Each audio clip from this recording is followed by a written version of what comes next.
Hi there, my name is Lauren Kearns. This is my presentation 2 for Chemistry 1. So today we are going to be making a homemade lava lamp. I've already pre-filled water into the Gatorade bottle. So we're going to set that up and we're going to talk a little bit about why the reaction happens and what's going on. So the first thing we're going to do is add some vegetable oil. So right off the bat, we can already tell that oil is not going to mix with water. So we're going to fill this up about 3/4 of the way, leaving some room on top. All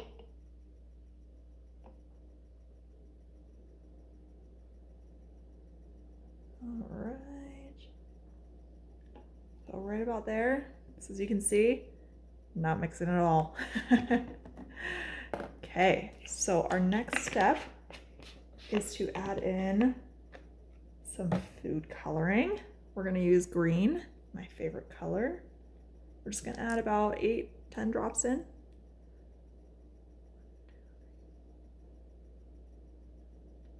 All right. Go. And as you can see, those also sank right on down. Okay, so our next step is where the lava lamp actually happens. So we're going to take an Alka-Seltzer tablet. We're going to break it into a couple pieces.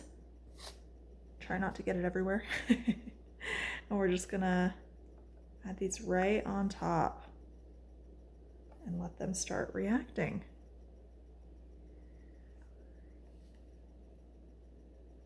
All right.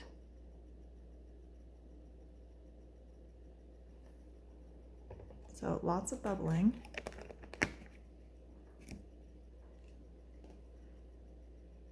Yeah, so you can see it's already kind of started.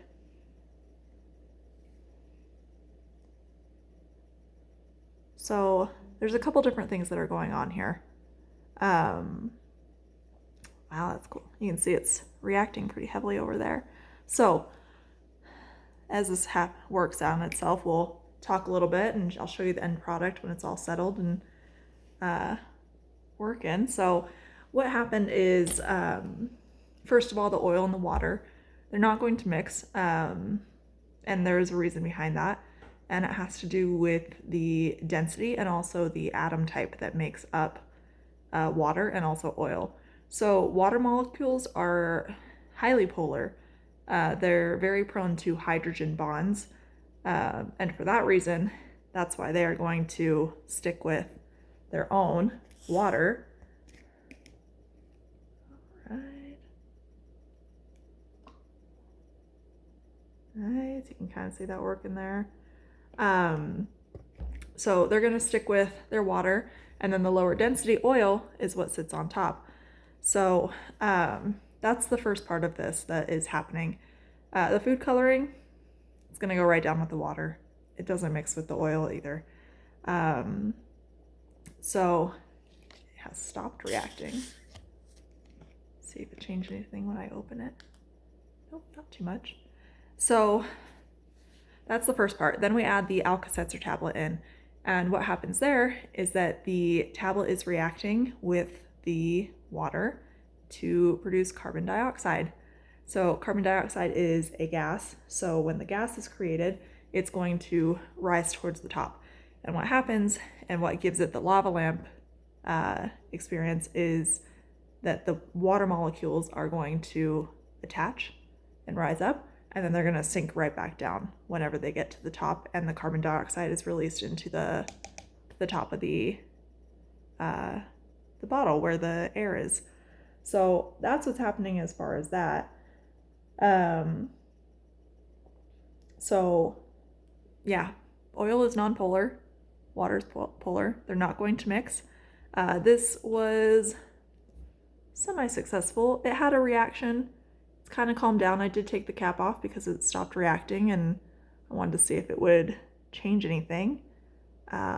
Still some bubbles, but not a huge effect. But even still, you can see some of the bubbles going up and then also some coming down.